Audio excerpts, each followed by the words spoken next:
3 लाख रुपए लमसम यानी single amount एक बार लगा के जिंदगी भर मिल सकता है 35,000 रुपए घर बैठे। कैसे पॉसिबल है दोस्तों? आज हम बात करेंगे 3 लाख रुपए हम स्टेट बैंक ऑफ इंडिया यानी एसबीआई म्यूचुअल फंड के फंड में इन्वेस्टमेंट करेंगे। कैसे हमें वो इन्वेस्टमेंट आने वाले टाइम में 35,000 रुपए हर महीना देगा, वो भी लाइफ टाइम। हेलो एवरीवन, मेरा नाम गोविंदा रॉय एंड स्वागत करता हूं एक और न्यू वीडियो में। आप देख रहे हैं आपकी अपने ही यूट्यूब चैनल। तो वीडियो की शुरुआत करते हैं।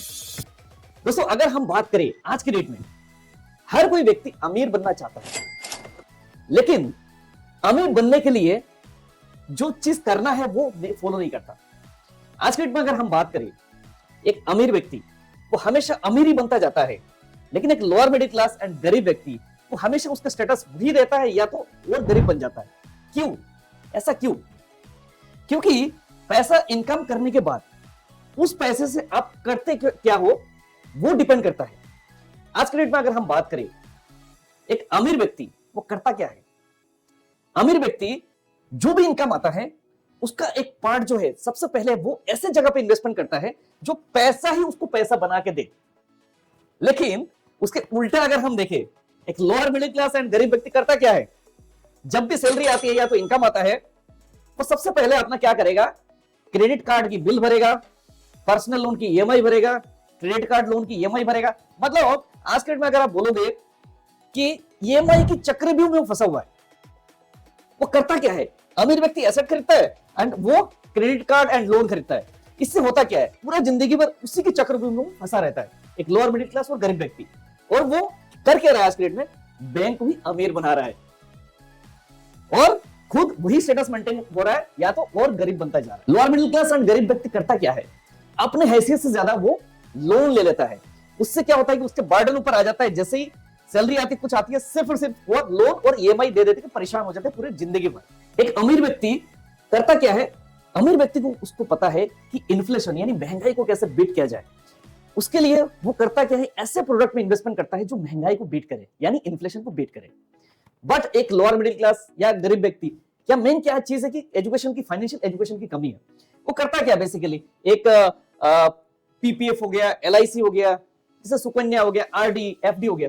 मैं इन प्रोडक्ट में बुराई नहीं कर रहा हूं, कोई गलत नहीं है, लेकिन अगर उन प्रोडक्ट्स में अगर हम पूरा पैसा अपना इन्वेस्टमेंट कर देते हैं, ठीक है, कितना रिटर्न आ जाता है? 6 से 7, 7.5%। क्या आप उन पैसों से, उन रिटर्न से आप इन्फ्लेशन को बीट कर पाओगे? जो महंगाई रूपी एक राक्षस है, हमारे पैसे को खा जाता है, उसको आप बीट नहीं कर पाओगे। उसीलिए ऐसे जगह पे आपको पैसा लगाना है जो इन्फ्लेशन को ही बीट करे। तो ये वीडियो आज आपकी आंखें खोल देने वाला है एंड आपको सोचने को मजबूर कर देगी कि क्या आज के डेट में आप कर क्या रहे हो। आज जो है आप जो चीज कर रहे हो, उन चीजों से आप आने वाले टाइम में आप जो है एक अमीर की कैटेगरी में जाने में बहुत मुश्किल होगी। अगर इस वीडियो को आप देख लोगे तो हो सकता है आप जो है एक अच्छा सा लाइफस्टाइल फ्यूचर के लिए मेंटेन कर पाते हो और आप एक अमीर की कैटेगरी में आ सकते हो। तो दोस्तों, इस वीडियो में अभी हम शुरुआत करते हैं कि कैसे हमें मिल सकता है 35,000 रुपए लाइफ टाइम, वो भी सिर्फ 3 लाख रुपए लगा के। तो क्विक रिमाइंडर, अगर आपने चैनल को सब्सक्राइब नहीं किया तो कर लो, क्योंकि ऐसे इंपॉर्टेंट वीडियो और भी आने वाला है जो आपकी जिंदगी बदल सकता है।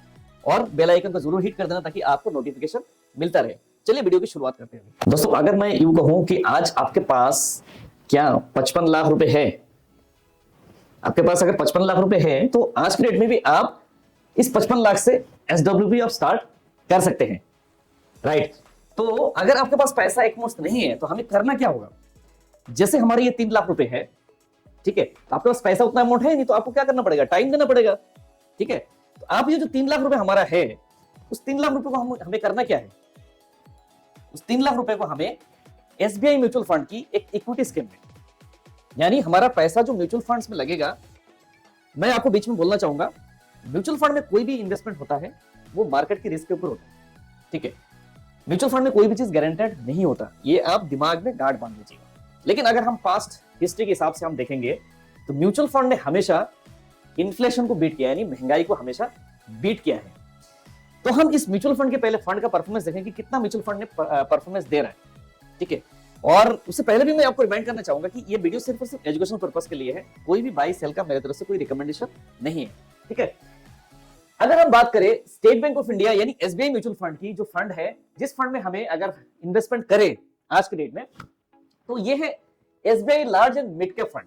ठीक है, आप कोई भी म्यूचुअल फंड जो शुरुआत होती है उसकी एनएबी यानी नेट एसेट वैल्यू जो होता है, जैसे शेयर की स्टॉक का एक वैल्यू होता है ना, कि मान लो आज रिलायंस के कोई मान लो शेयर है तो शेयर का प्राइस है, हर कंपनी का अलग अलग शेयर का प्राइस होता है। तो म्यूचुअल फंड की जो शुरुआत होती है उसमें 10 रुपए का एनएबी होता है, 10 रुपए का जो एनएबी से स्टार्ट होता है। आज इस फंड की अगर एनएबी की हम बात करें तो एनएबी कितना है इस फंड की, हम देखते हैं, ऊपर देखते हैं। सबसे पहले रिटर्न देखें, कितना रिटर्न ये फंड जो आज के डेट में दे रहा है।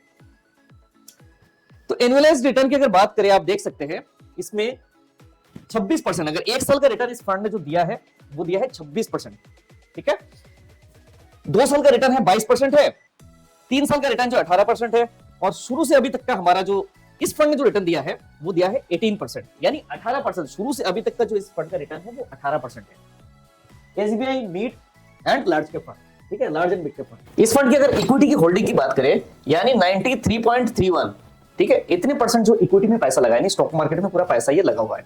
ठीक है, जिसमें नंबर ऑफ स्टॉक है कितना है 79, यानी 79 जो स्टॉक में पैसा लगा है। तो म्यूचुअल फंड में कोई भी इन्वेस्टमेंट होता है वो पैसा क्या होता है कि स्प्लिट होकर फंड मैनेजर जो है 30 से लेके 40-50, इवन ये जो आप देख सकते हैं ये जो म्यूचुअल फंड है जिसमें 79, ठीक है, इतने कंपनी में ये पैसा लगा हुआ है। अब ये मिड कैप इन्वेस्टमेंट की बात करें, इसमें लार्ज कैप का इन्वेस्टमेंट है इसमें 35% है, और मिड कैप इन्वेस्टमेंट से 21.67% है। ठीक है, उसके बाद आपके फॉरेन इक्विटी होल्डिंग्स भी 1% है। ठीक है, तो ऐसे मिला जुला के इसके जो है इक्विटी का होल्डिंग में 93% है।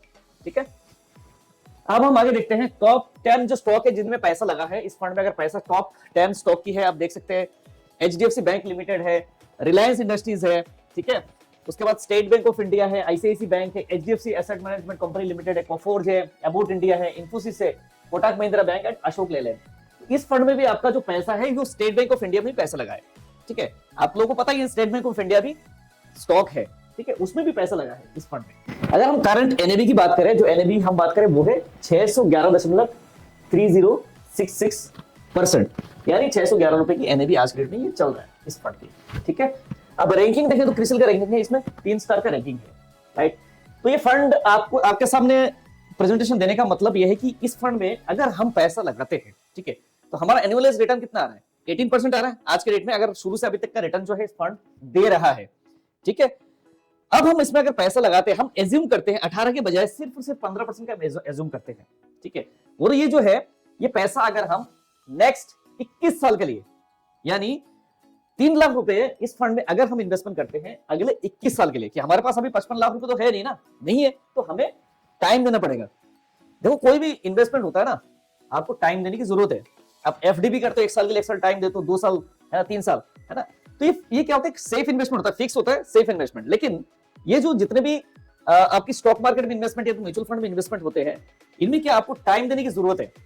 आज एक म्यूचुअल फंड में इन्वेस्टमेंट अगर कोई कर रहा है तो क्या है, एक बिजनेस खरीद रहा है, यानी कंपनी में पैसा लग रहा है। कंपनी जैसे जैसे मुनाफा कमा रही है वैसे स्टॉक का प्राइस बढ़ रहा है, और वो स्टॉक की जो प्राइस बढ़ रहा है तो उसी से आपको रिटर्न मिलता है। ठीक है, यहाँ पे गारंटेड कुछ नहीं होता। राइट, तो आज हम देखेंगे नेक्स्ट स्लाइड में कि हमारा ये जो 3 लाख रुपए कैसे इतना अमाउंट बनता है। तो हम चलते हैं अभी म्यूचुअल फंड के जो कैलकुलेटर उसमें हम चलते हैं। ठीक है दोस्तों, अब हम आगे हैं म्यूचुअल फंड की जो कैलकुलेटर है, आप गूगल में खुद ही टाइप कर सकते हो। ठीक है, तो हम कैलकुलेटर में आगे कोई भी वेबसाइट में जाके कैलकुलेशन कर सकते हैं। हमारा जो लमसम इन्वेस्टमेंट कितना है, कितना इन्वेस्टमेंट है, वो है 3 लाख। ठीक है, अब हमें 3 लाख रुपए इन्वेस्टमेंट करना है, क्योंकि हमें 55 लाख का फंड हमें क्रिएट करना है। ठीक है, आप देख सकते हैं इसमें हमारा जो इन्वेस्टमेंट पीरियड कितना है, वो हमने लिया है 21 साल। ठीक है, और रिटर्न अगर लेते हैं, रिटर्न कितना हमें एक्सपेक्टेड, जैसे उस फंड में रिटर्न कितना हमारा रिटर्न मिल रहा है आज के रेट में, वो मिल रहा है 18%, यानी 18%। तो लॉन्ग ड्यूरेशन में 18% मिल रहा है, लेकिन 18 हम नहीं लेते, फिर भी हम 3% कम लेते हैं, यानी 15% तक अगर हम एज्यूम करते हैं। मैं दोबारा रिपीट करना चाहूंगा, म्यूचुअल फंड में कोई भी चीज गारंटेड नहीं होता। ठीक है, तो हम जस्ट एजम्पशन ले रहे हैं कि 15% अगर रिटर्न आता है तो हमारा फंड कितना बन सकता है आने वाले 21 साल के बाद। ठीक है, तो 15% का एजम्पशन अगर हम ले रहे हैं 15%। ठीक है, 3 लाख रुपए हमारा इन्वेस्टमेंट अमाउंट है, 3 लाख रुपए इन्वेस्टमेंट है, 21 साल के लिए हमें ये इन्वेस्टमेंट को छोड़ देना है।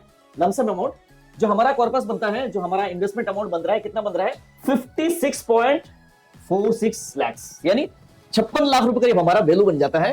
कितने साल बाद, 21 साल के बाद। 21 साल के बाद हमारा वैल्यू बन रहा है 56 लाख रुपए। ठीक है, अब ये 56 लाख रुपए हमारे पास आ गया है, उसके बाद हमें क्या स्टार्ट करना है, हमें एक फंड चूज करना है SWP के लिए। ठीक है, अब SWP अगर आपको समझ में नहीं आ रहा है तो मैंने SWP के लिए बहुत सारी वीडियोस मेरे चैनल पर उपलब्ध है। डिस्क्रिप्शन बॉक्स में लिंक है, लिंक पर क्लिक करके भी आप SWP का वीडियो देख सकते हैं। ठीक है, और SWP करने से पहले जिसमें 8 भयंकर गलतियां, एक वीडियो मैंने अपलोड किया है मेरे चैनल पर, आप जाके इसको पहले चेकआउट कर लीजिएगा। देखो आज के डेट में अगर मैं बोलूं ना, पैसा कोई बड़ी बात नहीं है, आपको एजुकेशन लेना जरूरी है। आप अच्छी तरह से स्टडी करके कहीं पे भी अगर इन्वेस्टमेंट करते हैं, बिना सोचे समझे लगाओगे तो क्या है ना, 2-4 दिन के बाद नुकसान खाओगे और उसके बाद बोलोगे सारी चीज खराब है। तो उससे पहले आप खुद रिसर्च करिएगा, आप अपने फाइनेंशियल एडवाइजर से सलाह लीजिएगा, लेके आप कहीं पे भी इन्वेस्टमेंट करिएगा। तो मेरे चैनल पर काफी सारे वीडियोस है, आप जाके चेकआउट करिए। SWP के बारे में है, SIP के बारे में है, तो आप सीखो, टाइम दो, तभी जाके पैसा बनेगा। पैसा ऐसा नहीं बनता एक दिन में, रातों रात नहीं बनता। रातों रात वाले सिस्टम होता है ना भाई साहब, वो जुआ है, उसी को जुआ कहते हैं कि आज पैसा लगाया, कल मेरा पैसा 2 गुनी 4 गुनी 3 गुनी हो गया, है ना। हेराफेरी, फिर हेराफेरी आपने मूवी में देखा होगा ना भाई, डबल, एक का डबल, ट्रिपल, है ना। तो वो चीज करने मत लग जाओ, है ना। पैसे को ऐसे जगह पे एजुकेशन लेके इन्वेस्टमेंट करो, पैसे को टाइम दो, पैसे ही पैसे आपको बना के देगा। ठीक है, तो ये 56 लाख रुपए हमें करना क्या है कि हमें उसके लिए एक SWP की हमें फंड देखना है। तो अब SWP अगर हम करते हैं ना, तो हमें उतना हाई रिस्क कैटेगरी के फंड हम चूज नहीं कर सकते। जैसे मैंने बताया कि ये एक फंड है, large and mid cap category का फंड है। तो इक्विटी में क्या है कि सबसे ज्यादा रिस्क रहता है, मार्केट का सबसे ज्यादा उतार चढ़ाव का सिस्टम वो रहता है। लेकिन आपको अगर मान लो SWP करना है, तो लॉन्ग टर्म के लिए आपको सस्टेन करना है, तो उसमें करना क्या है, आपको एक हाइब्रिड कैटेगरी का फंड आपको चूज करना है, यानी जिसमें इक्विटी और डेब्ट दोनों का मिश्रण रहता है। एंड उसमें जो रिटर्न होगा वो ज्यादा इतना हाई फाई रिटर्न नहीं होगा। उसमें रिटर्न जो होगा एक आपका एक मीडियम टाइप का रिटर्न आपका होगा। जैसे मान लो आप 9%, 10%, है ना, 11%, 12 या 13% का रिटर्न आपको उसमें मिल जाएगा। उतना परसेंट रिटर्न मिलने की चांसेस है। ठीक है, तो अगर हमें उस वाले फंड को चूज हम करते हैं SWP के लिए, तो हमें 35,000 रुपए मिलते रहेंगे। वो जिंदगी भर कैसे मिलेगा, वो अगले जो है स्लाइड में वो आप देख सकते हैं, तो उसको पूरा आप देखो। ठीक है दोस्तों, अब हम आ चुके हैं SWP कैलकुलेटर। अब जैसे ही गूगल में टाइप करेंगे तो बहुत सारे वेबसाइट है, आप खुद ही कैलकुलेशन कर सकते हैं। तो अगर हम बात करेंगे अभी हमारा जो अमाउंट कितना था उस फंड से, अगर हमने 15% का एज्यूम किया था, वो लगभग 56 लाख समथिंग अमाउंट था। ठीक है, आप जैसे देख रहे हैं कि 50 लाख 50 लाख रुपए पे इन्वेस्टमेंट अमाउंट मैं कर रहा हूं। किस लिए, क्योंकि उसमें टैक्सेशन का भी है, तो टैक्स बुक्स अगर हटा के लगभग हमारा अमाउंट 50 लाख रुपए का अमाउंट करीब हो जाता है। अगर मान लो थोड़ा सा भी ऊपर नीचे हो, एक अप्रोक्सीमेट अमाउंट में लेके चलो 50 लाख का अमाउंट, है ना, आफ्टर टैक्सेशन, टैक्स हटा के। ठीक है, तो लगभग हमारा 50 लाख रुपए करीब, अगर हम ये अमाउंट अगर हम SWP करते हैं, लगाते हैं। अभी हम हमारे पास बहुत सारे ऑप्शन है। हम चाहेंगे तो स्टेट बैंक ऑफ इंडिया की कोई अगर कोई फंड में, अगर आप चाहते हैं कि हाइब्रिड फंड में हम इन्वेस्टमेंट करना चाहते हैं, या तो कोई और भी हम फंड चूज कर सकते हैं। वो आप अपना फाइनेंशियल एडवाइजर से कंसल्ट करके आप जो है आने वाले टाइम में तो खुद स्टडी करके लगा सकते हैं। ठीक है, आप 50 लाख रुपए अगर हम लगाते हैं, एंड जो जिस फंड में आप पैसा लगा रहे हैं उसमें से रिटर्न, अगर हम एजम्पशन रहता है कि 12% का हमारा रिटर्न का एक्सपेक्टेड अगर रहता है, ठीक है, कोई भी हाइब्रिड फंड में, और 25 साल के लिए, अगर अगला 25 साल के लिए हम छोड़ देते हैं, है ना, ये सिस्टम चलता रहे कि 35,000 रुपए हर महीना हमें निकालना है SWP के माध्यम से। ठीक है, तो आप देख सकते हो आपका जो है, हमने 50 लाख रुपए लगाए। ठीक है, हम निकाल कितना रहे, कितना निकाल रहे, हर महीने हम निकाल रहे 35,000 रुपए निकाल रहे। ठीक है, कब तक निकालें, आने वाले 25 साल तक। ठीक है, कितना निकाल चुके हैं, 1 करोड़ निकाल चुके हैं। ठीक है, इन्वेस्टमेंट कितना किया था, 50 लाख। आज प्रिंसिपल अमाउंट कितना है आपका जो है, फिर भी 2 करोड़ 60 लाख रुपए का प्रिंसिपल अमाउंट बन जाता है। यानी पैसे तो हम निकाल भी रहे हैं, लेकिन हमारा जो पूंजी जमा है वो भी ग्रो हो रहा है।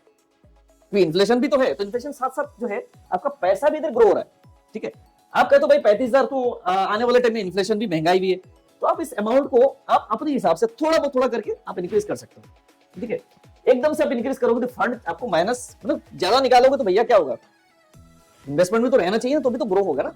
ठीक है, तो SWP लगाने से पहले आप अच्छी तरह से स्टडी कर लीजिएगा। जो वीडियोस मैंने बताया उन वीडियोस जाके चेकआउट करेंगे कहां कहां के आपको गलती नहीं करना है, ताकि आपका SWP जो है ना जिंदगी भर चलता रहे। आप इस सिलसिले में अगर चलेंगे तो आप देखेंगे तो आने वाले टाइम में आपका SWP लॉन्ग टाइम तक आपका सस्टेन कर सकता है।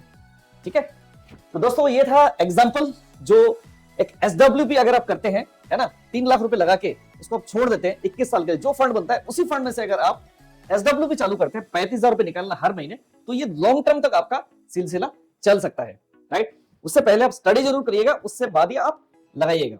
तो दोस्तों इस वीडियो में बस इतना ही। अगर वीडियो को अच्छा लगे तो अपने फैमिली फ्रेंड्स सबको आप शेयर करो एंड एक लाइक जरूर कर दीजिएगा, क्योंकि मेरे टीम ने और हमने बहुत ही रिसर्च करके इस वीडियो को बनाया है। अगर आपको ऐसे ही कंटेंट आपको चाहिए फ्यूचर में और ऐसे न्यू आइडियाज आपको चाहिए तो चैनल को सब्सक्राइब जरूर कर लो एंड बेल आइकन को जरूर हिट कर लो, ताकि आने वाले टाइम में आपको एक भी वीडियो मिस ना हो। वीडियो फिनिश करने से पहले मैं जस्ट आपको डिस्क्लेमर देना चाहूंगा, ऑलरेडी डिस्क्लेमर दिया हुआ है। म्यूचुअल फंड में कोई भी चीज गारंटेड नहीं है, we are not registered with SEBI and कोई भी इन्वेस्टमेंट करने से पहले आप खुद रिसर्च एंड अपने फाइनेंशियल एडवाइजर से सलाह जरूर ले लीजिएगा। Mutual fund investment is subject to market risk, read all scheme related information carefully before investing. Okay दोस्तों, मिलते हैं नेक्स्ट वीडियो में और भी एक इंटरेस्टिंग टॉपिक के साथ में। तब तक के लिए बाय बाय, जय हिंद, जय भारत।